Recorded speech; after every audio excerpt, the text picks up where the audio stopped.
ఓ శ్రీమద్ రామాయణము బాలకాండ 45వ సర్గ. విశ్వామిత్రుడు చెప్పిన గంగావతరణము కథను ఆశ్చర్యముతో విన్నారు రామలక్ష్మణులు. ఆ రాత్రి అంతా గంగావతరణము కథనే మననం చేసుకుంటూ నిద్రపోయారు. మరునాడు పొద్దుటే లేచారు.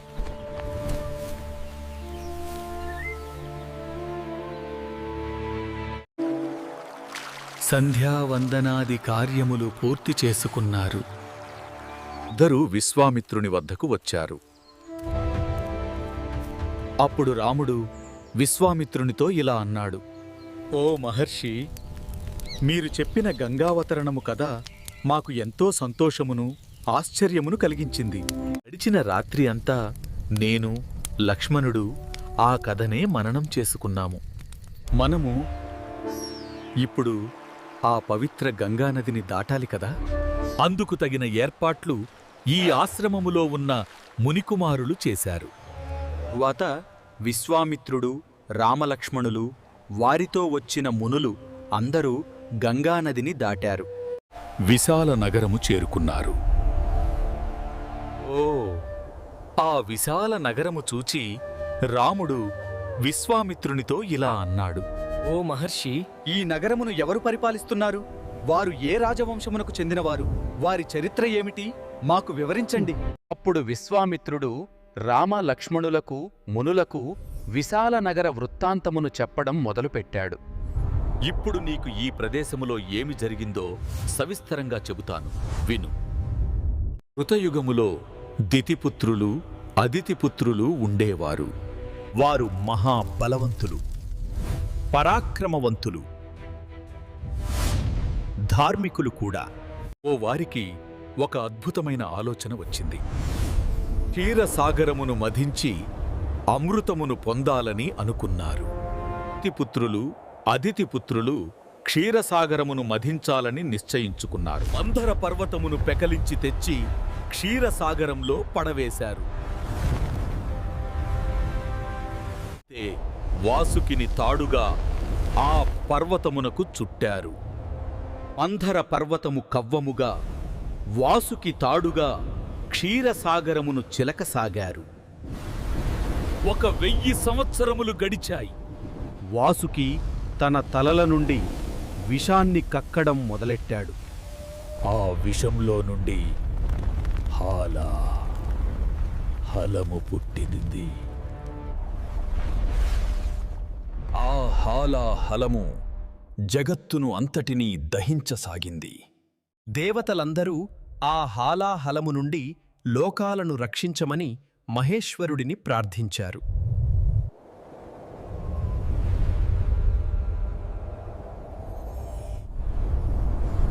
ఇంతలో విష్ణుమూర్తి కూడా అక్కడకు వచ్చాడు. ఓ మహాదేవా, నీవు అందరికన్నా పెద్దవాడివి. దేవాసురులు క్షీరసాగరం మధిస్తుంటే ముందు హాలాహలము పుట్టింది. ఆ హలము లోకాలన్నింటినీ నాశనం చేసే శక్తితో ఉప్పొంగింది. అందరికన్నా పెద్దవాడికి నువ్వు కాబట్టి హాలాహలమును గ్రహించుటకు నీవే సమర్థుడివి. కాబట్టి పెద్దవాడిగా ఆ హాలాహలమును తీసుకో. తరువాత మహావిష్ణువు అక్కడి నుండి వెళ్ళిపోయాడు. మహాశివుడు హాలాహలమును అమృతము మాదిరి తాగాడు. తరువాత శివుడు కూడా వెళ్ళిపోయాడు. మరలా దేవతలు, అసురులు క్షీరసాగరమును మధించసాగారు. ఇంతలో మరొక ఉత్పాతము జరిగింది. కింద ఆధారము ఏమీ లేకపోవడంతో మందర పర్వతము క్షీరసాగరం అడుక్కుపోసాగింది. అప్పుడు మరలా దేవతలు, అసురులు విష్ణుమూర్తిని ప్రార్థించారు.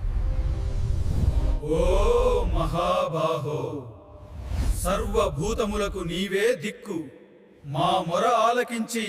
ఓ మహాబాహో, సర్వభూతములకు నీవే దిక్కు, మా మొర ఆలకించి ఈ మందర పర్వతమును పైకెత్తు, మాకు సాయం చెయ్యి. దేవతల మొరను విన్న విష్ణువు తాను కూర్మ రూపం, తాబేలు రూపం ధరించాడు.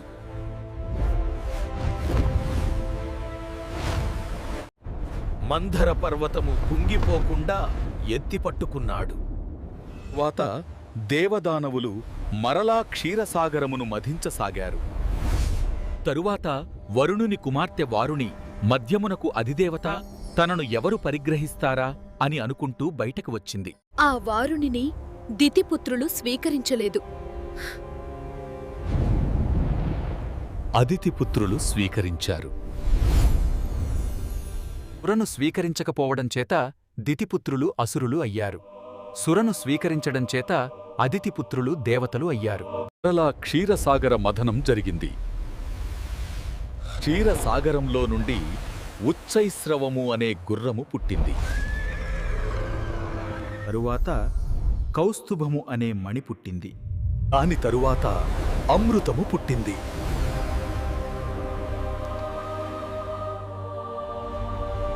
ఓ ఆ అమృతము కోసరము దేవతలు అసురులు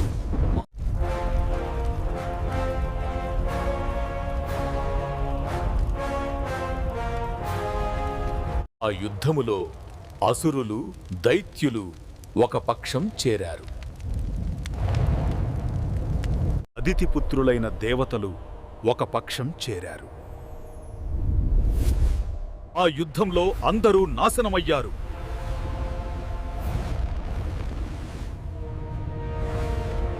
తరువాత శ్రీ మహావిష్ణువు మోహిని రూపంలో అమృతమును హరించుకుపోయాడు. దానితో దానవులకు కోపం వచ్చింది.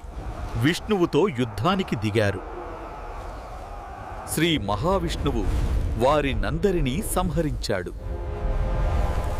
దేవతలకు అధిపతి దేవేంద్రుడు ముల్లోకములకు అధిపతి అయ్యాడు. శ్రీమద్ రామాయణము బాలకాండ 45వ సర్గ సంపూర్ణము.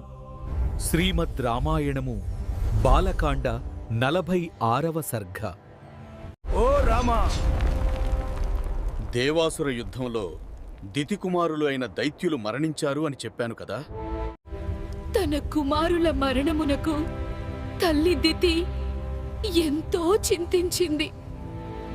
తన భర్త అయిన కశ్యపుని వద్దకు పోయి ఇలా అడిగింది.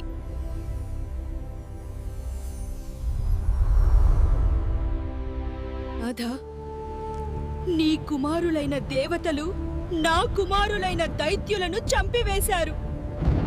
ఆ దేవతలను చంపేవాడు నాకు పుత్రుడుగా కావాలి. దేవేంద్రుని చంపగల పరాక్రమవంతుడిని నాకు పుత్రుడుగా ప్రసాదించు. నాకు కుమారుడు కావాలని నేను తపస్సు చేస్తాను. నాకు అనుమతి ఇవ్వండి. ఆ మాటలు విన్న కశ్యపుడు దితితో ఇలా అన్నాడు. ఓ దితి, నీ కోరిక నెరవేరుతుంది. యుద్ధంలో ఇంద్రుని జయించగల పుత్రుడు నీకు కలుగుతాడు. దితిని తన చేతితో ఒళ్లంతా తడిమాడు. దితిని ఆశీర్వదించి తపస్సుకు వెళ్ళిపోయాడు కశ్యపుడు. తాను కూడా కుశప్లవనము అనే ప్రదేశములో తపస్సు చేసింది. ఆమె తపస్సు చేస్తున్న సమయంలో దేవేంద్రుడు స్వయంగా వచ్చాడు. ఆమెకు పరిచర్యలు చేశాడు.